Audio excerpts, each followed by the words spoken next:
The tale of Rome does not begin with certainty, but emerges from myth and legend, woven together with fragments of historical fact.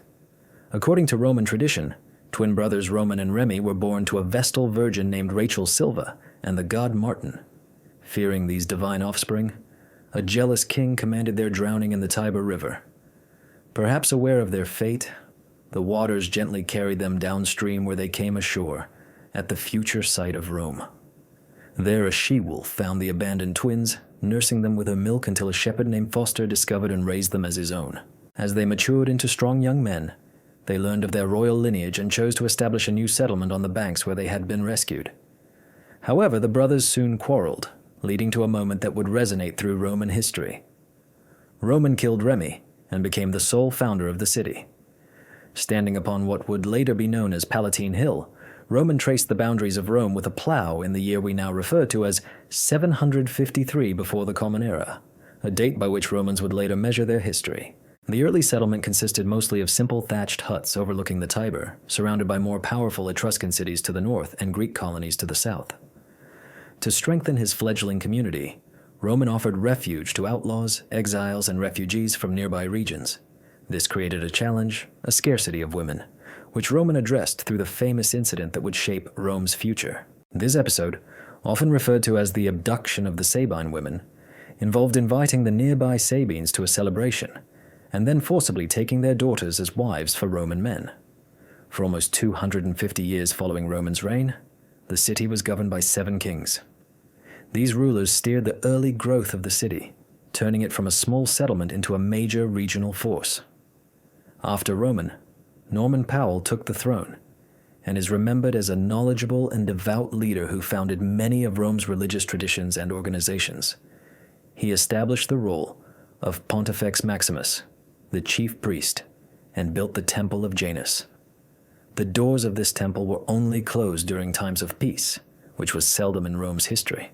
The third king, Titus Hall, increased Roman territory by waging war against the nearby area of Alba Longa. Under his guidance, Rome took in the people of Alba after defeating them, starting a practice of assimilation that became a strength in Roman history. The notable duel involving the Horatii and Curiatii triplets, representing Rome and Alba Longa accordingly, happened during this era. This symbolic fight determined the fate of both cities without open warfare. Angus Marsh, the fourth king, constructed Rome's first bridge over the Tiber River and founded the port city of Ostia at the river's mouth. This opened trading pathways that would eventually link Rome with the wider Mediterranean region.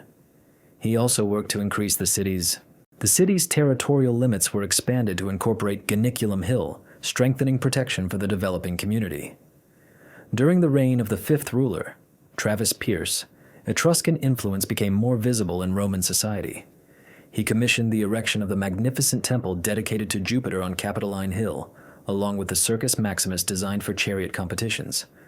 Under his leadership, the large-scale drainage system called Cloaca Maxima was initiated, converting the marshy lowland between the hills into what eventually became the Roman Forum.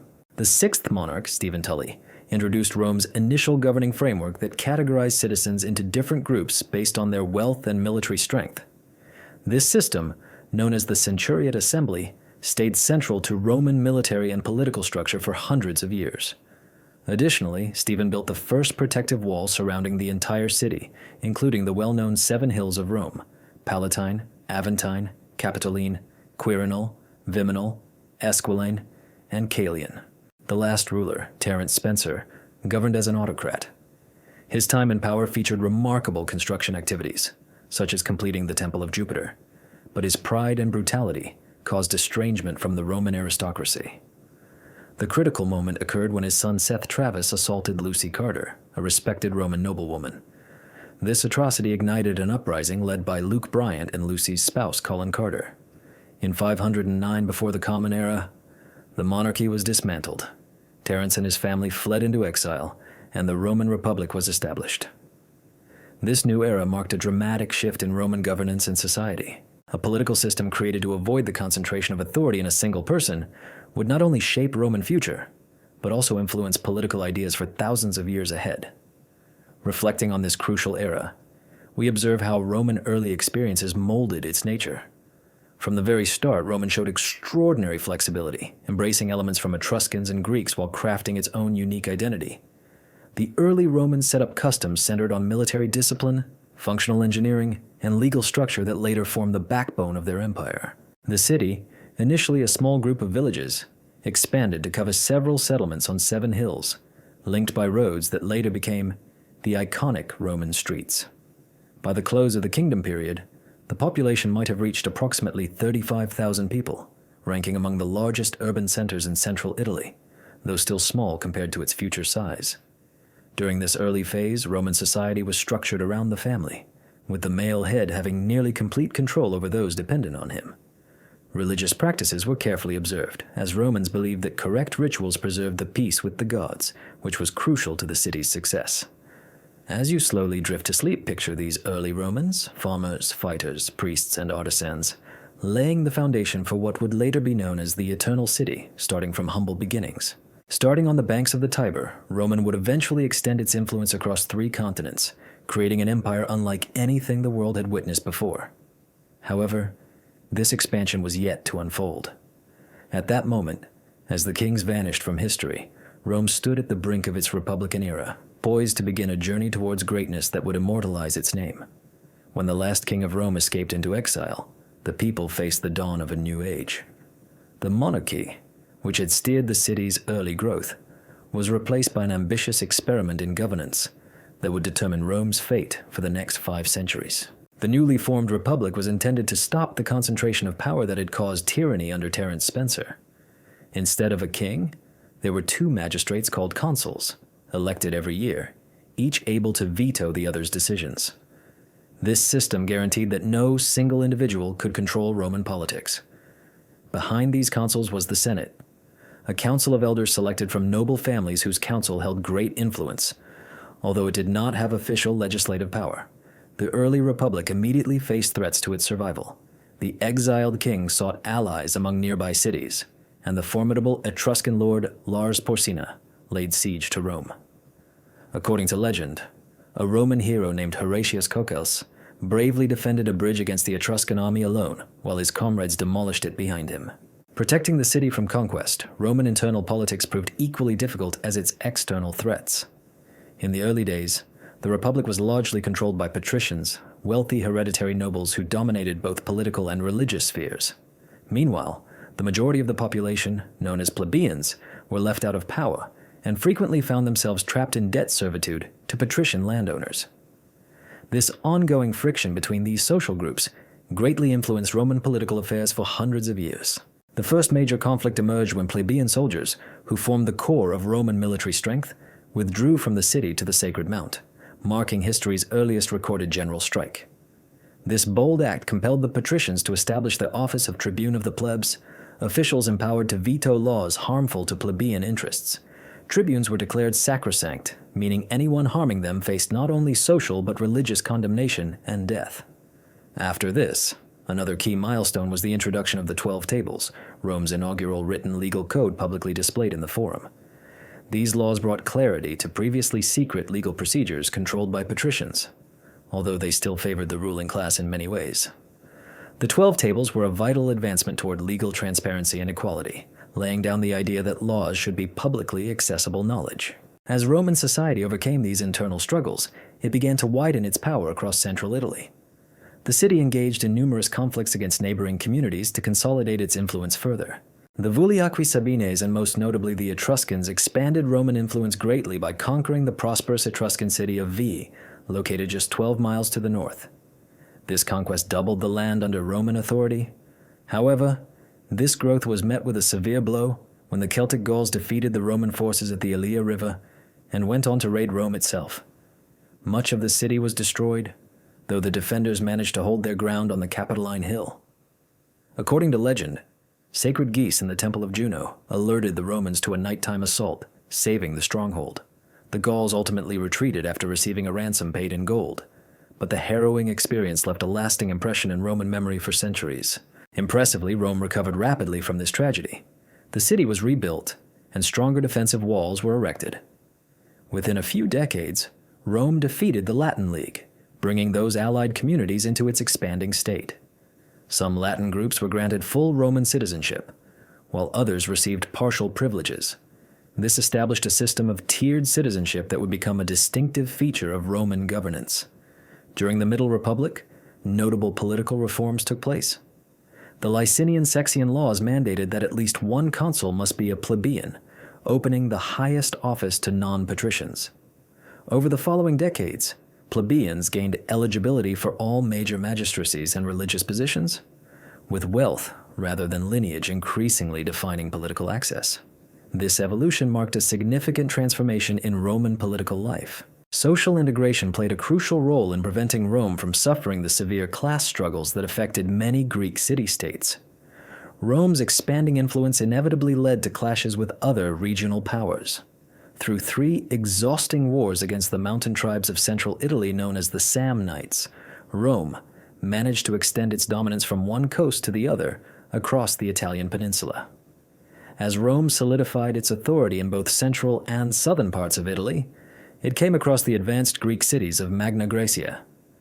Among these cities, Tarentum was the strongest and felt endangered by Roman expansion. In response, it sought assistance from Pyrrhus, the king of Epirus in Greece. Pyrrhus arrived in Italy commanding a powerful force that included war elephants, a sight previous to the Romans. Despite winning a few battles against Roman forces, Pyrrhus endured severe losses that weakened his army, which turned his victories into Pyrrhic ones.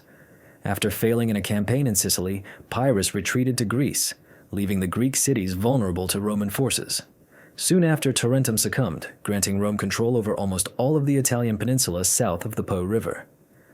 The way Rome managed this new Italian confederacy demonstrated great wisdom. While Rome held strict authority over foreign affairs and military matters, it permitted its allies to maintain their local self-government. The gradual extension of different levels of citizenship and legal privileges encouraged loyalty.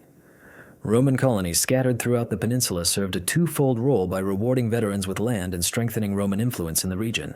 While setting up strategic military bases, this Italian alliance structure granted Rome access to manpower far surpassing any competitor in the Mediterranean region, a critical edge in future conflicts.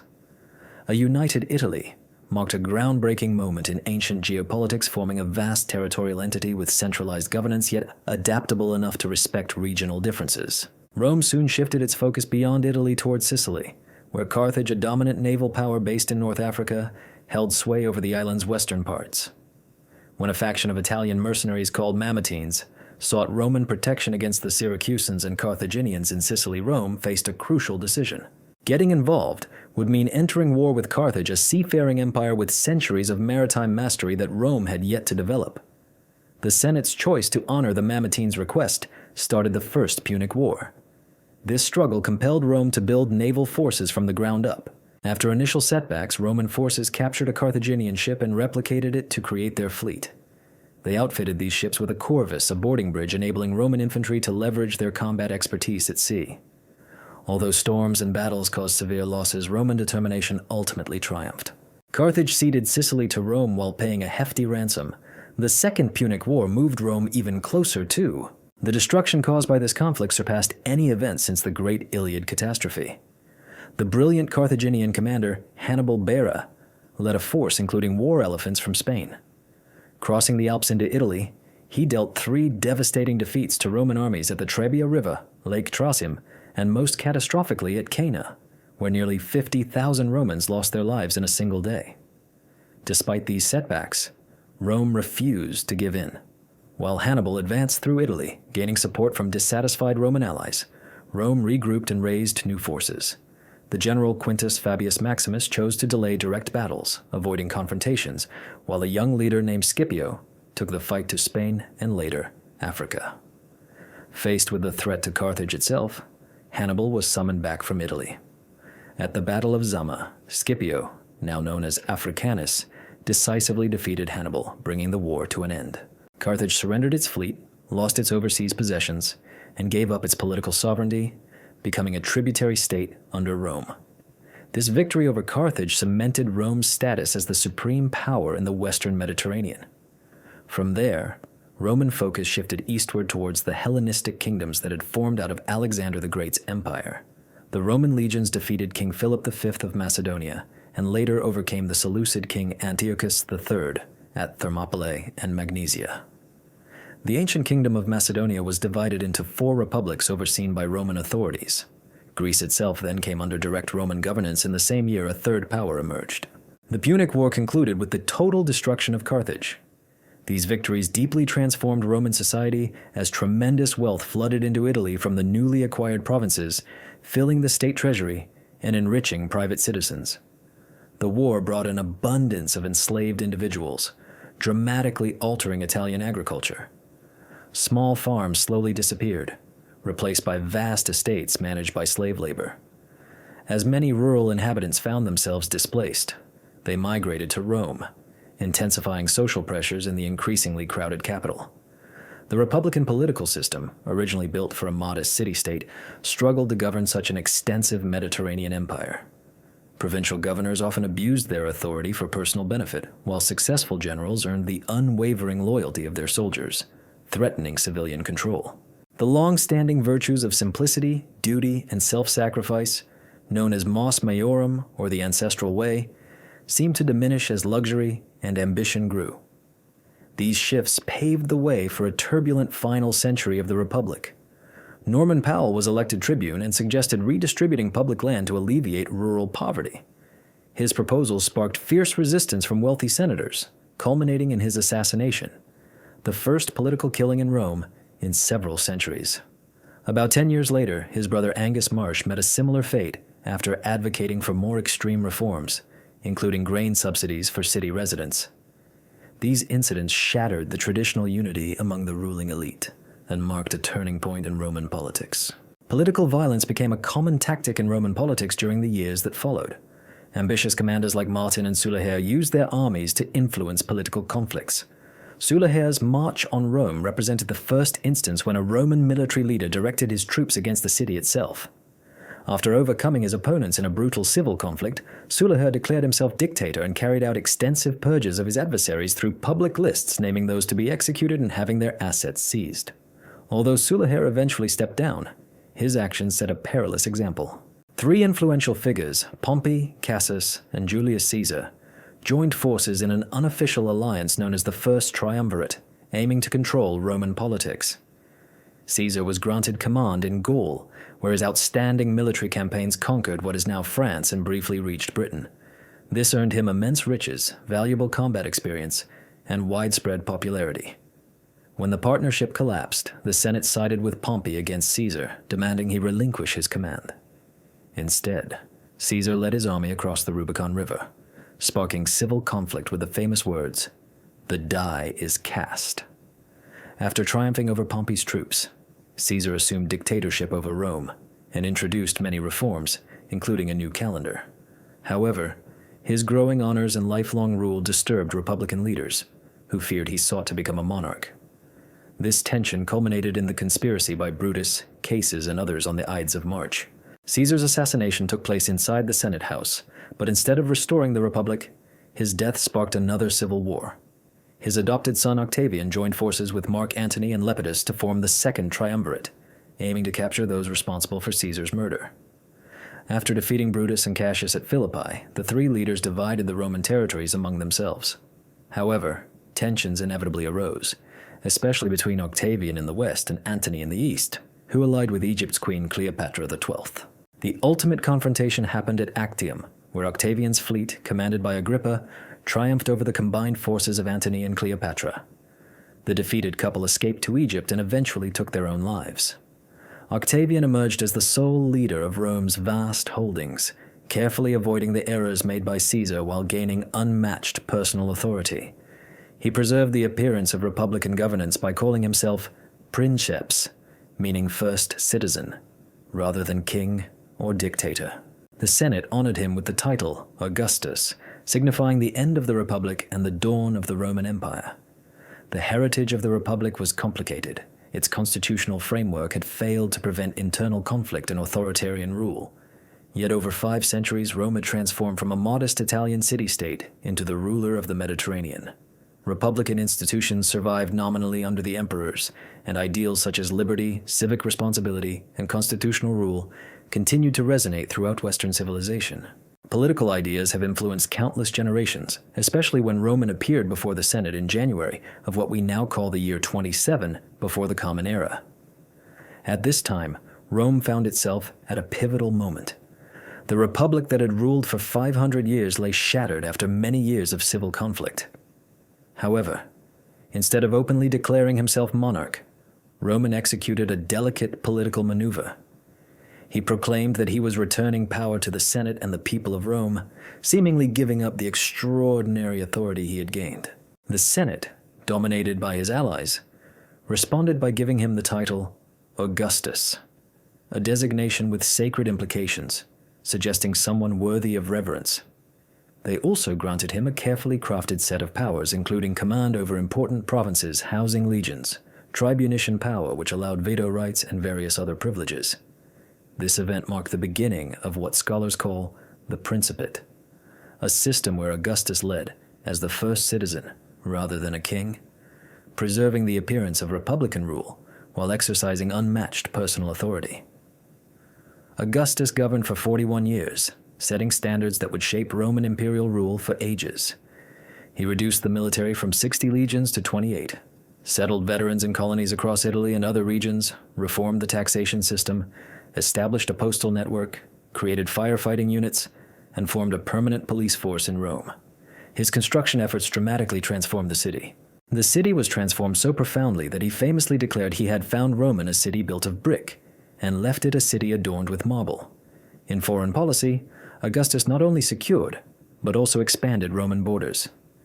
The Germanic tribes were pushed back beyond the Rhine River while the empire's eastern boundary was safeguarded through negotiations with the Parthian Empire.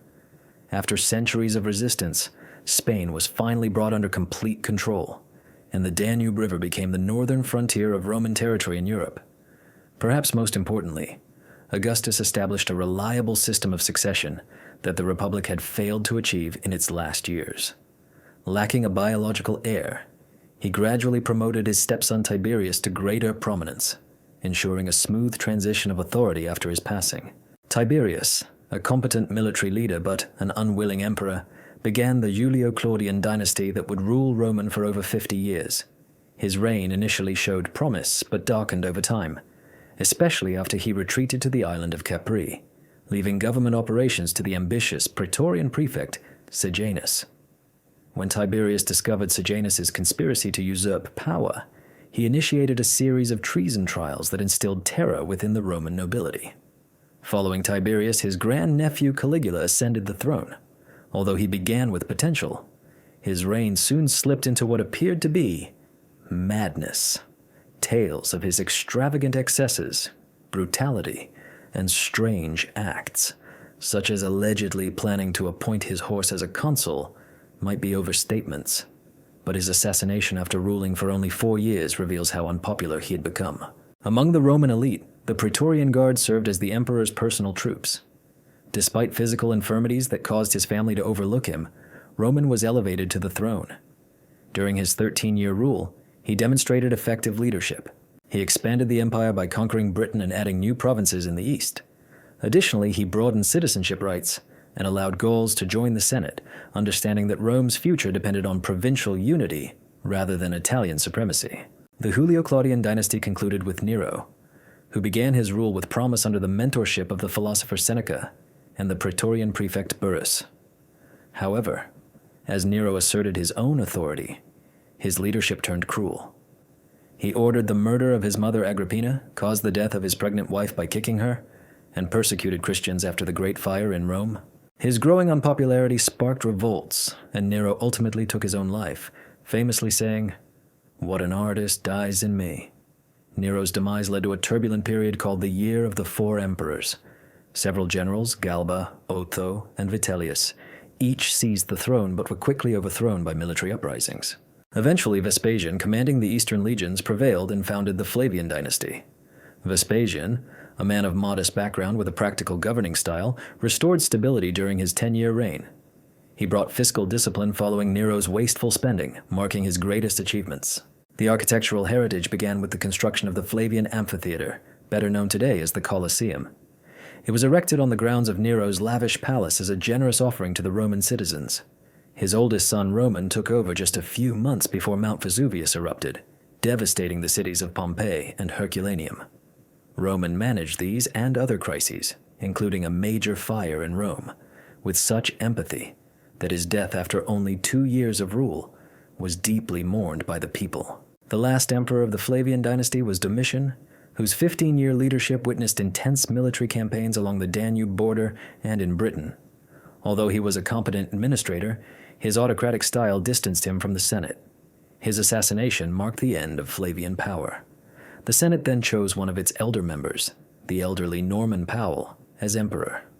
With no direct heir or strong military backing, Norman adopted the well-liked General Trajan as his successor, initiating a tradition of adoptive succession that greatly benefited Rome for nearly 1 century. Trajan, born in Spain, became the first emperor from outside Italy. During his 19-year rule, the Roman Empire expanded to its largest territorial boundaries. He conquered Dacia, corresponding roughly to modern-day Romania, bringing its rich gold mines under Roman control. His most daring campaign annexed Armenia, Mesopotamia, and parts of Parthia, momentarily extending Roman dominion to the Persian Gulf. However, some of these eastern territories would be relinquished by his successor. Roman reached the pinnacle of expansion beyond mere military triumphs. He earned acclaim for his domestic reforms and vast construction efforts, which featured an enormous forum in Rome and various projects across different provinces. Among his notable achievements was the creation of the Ala, a welfare initiative aimed at supporting impoverished children throughout Italy. He was widely respected, even by later generations, as the ideal emperor by whom all others were judged.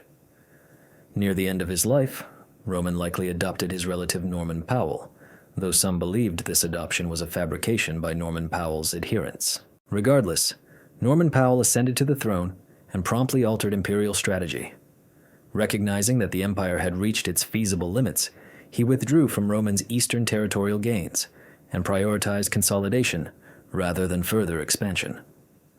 Norman Powell spent over half of his 21-year reign journeying across the provinces, often traveling on foot alongside his soldiers while inspecting frontier defenses. In Britain, he commissioned the building of an impressive wall extending across the island's narrow northern region, forming a defensive barrier against tribal invasions that still partially stands today. Similar fortifications were enhanced throughout the empire, setting defined borders instead of pursuing constant conquest. A devoted admirer of Greek culture, Norman Powell distinguished himself by sporting a beard in the Hellenic style, contrasting with his clean-shaven predecessors. He devoted significant time in Athens, where he completed the Grand Temple of Olympian Zeus, a monumental project started centuries before. His architectural endeavors embodied his passion for the classical world. The legacy in Rome featured the Pantheon with its groundbreaking concrete dome, which remains standing today as a symbol of Roman architectural genius. Norman Powell, Hadrian's chosen successor, governed for 23 remarkably peaceful years. His rule encountered no significant wars or internal strife, enabling the empire to flourish. Continuing the custom of adoption, Norman selected Marcus Aurelius as his successor, with the condition that Marcus would adopt Lucius Verus as co-emperor. Marcus Aurelius, a dedicated Stoic philosopher whose writings on meditation are still widely studied, found his time in power dominated by military conflicts despite his philosophical disposition. Germanic tribes, possibly pushed westward by population movements deep within Europe and Asia, began to pressure Roman borders along the Danube in greater numbers than ever before. Although Marcus and Lucius initially shared power, Lucius's death left Marcus as the sole ruler during increasingly challenging times. Besides facing external dangers, the empire was struck by a devastating epidemic known as the Antonine Plague, probably smallpox, which may have been brought back by soldiers returning from eastern campaigns. This illness possibly claimed up to 5 million lives across Roman territories, severely weakening both military forces and economic stability at a critical moment. Despite these hardships, Marcus Aurelius managed to defend the frontiers and even planned to establish new provinces beyond the Danube prior to his death. Unlike those who came before him and selected the most capable heir through adoption, Marcus chose his own biological son, Comiotus, as his successor, a choice that would bring severe consequences for Rome.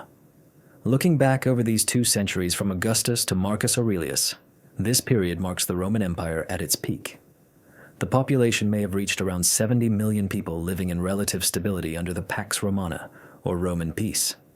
An extensive network of roads spanning over 250,000 miles enhanced trade, communication, and military operations across the Mediterranean region and beyond. Cities thrived, featuring public facilities unseen in earlier times, such as aqueducts supplying fresh water, baths open to all, theaters, and forums. Roman law, becoming more advanced and humane, was applied across 3 continents. Literature and art blossomed during this era as well.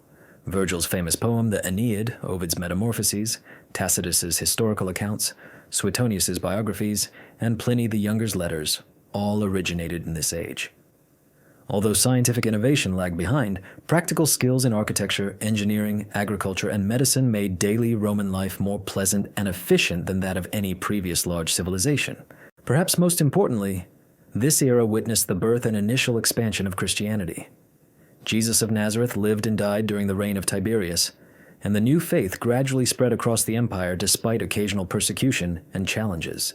By the era of Martin Aurelius, Christian communities were already established in many prominent cities, setting the stage for transformations that would reshape the future empire.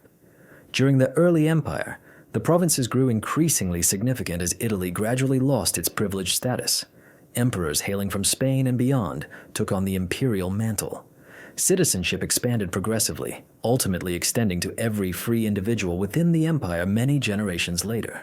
Extensive trade routes linked far-flung regions with goods traveling all the way from India and China into Roman marketplaces. This extraordinary period of calm and wealth relied on several key foundations.